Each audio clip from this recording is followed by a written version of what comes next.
Hey there, Careblazers. Welcome back to the place where we talk about everything dementia. In today's video, I'm going to give you 3 tips to help make sure that the move into a nursing home for your loved one is as comfortable and as successful as possible. So stay tuned.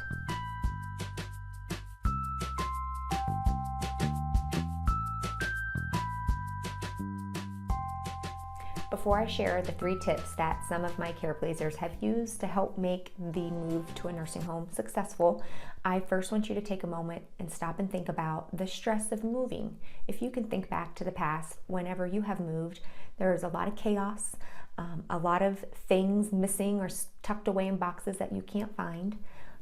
It's just a stressful event no matter who you are and where you're moving to, even if it's for good reasons. Now I want you to put on top of that having dementia, not understanding why you have to move, not knowing where you're going to move, not knowing anybody where you're moving, all these strangers are around, where's my home? This is a hard situation.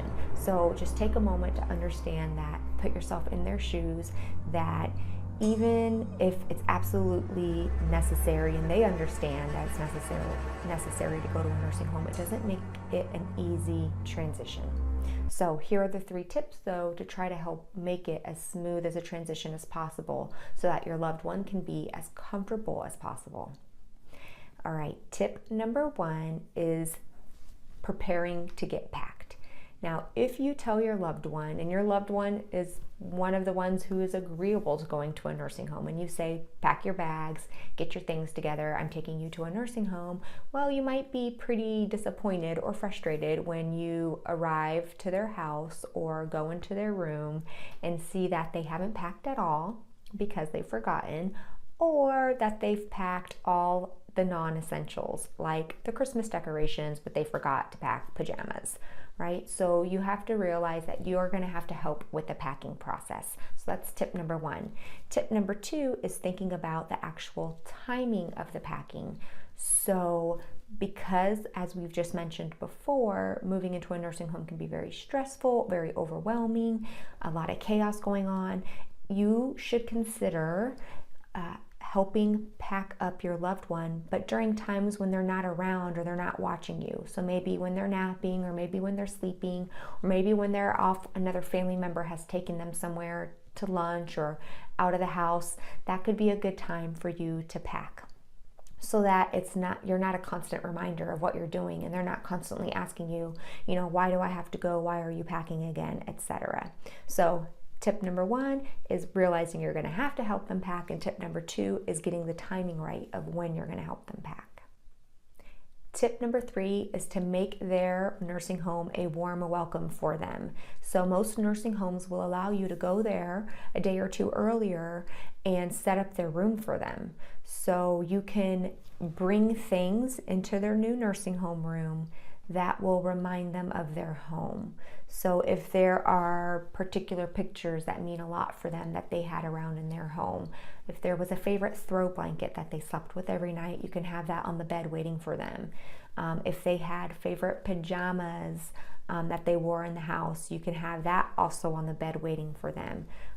Anything you think they would really miss at home that is realistic for them to have in the nursing home, go there and set up their room. This also works even if you're not thinking about nursing home care, but maybe you're thinking about a step down like an assisted living or a group home. I had one Careblazer in particular moving her father into an assisted living facility, and her father just loved his recliner. He had to have his recliner. He watched TV in his recliner all the time.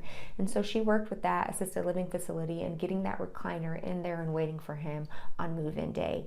These things go really far so that your loved one isn't not only having a stressful day of moving into a new place, but they're not walking into a totally cold, empty, sterile, strange room. It's a room that has some familiar items in it that will make them feel comfortable. That is tip number 3. All right, Careblazers, thank you for watching. I hope that some of these tips will be helpful to you as you think about transitioning your loved one into a higher level of care. Leave a comment below and let me know if there's any other topics or questions you have about dementia caregiving, and I will be happy to address them in a future video. And just in case you missed it, I have a 29-page Careblazers survival guide filled with tips and strategies and information to help make your life easier while you care for a loved one with dementia. If you'd like a copy of that Careblazers survival guide, I'll put the link below in the description. Click on it, it'll wind up in your inbox. All right, Careblazers, until next week, take care.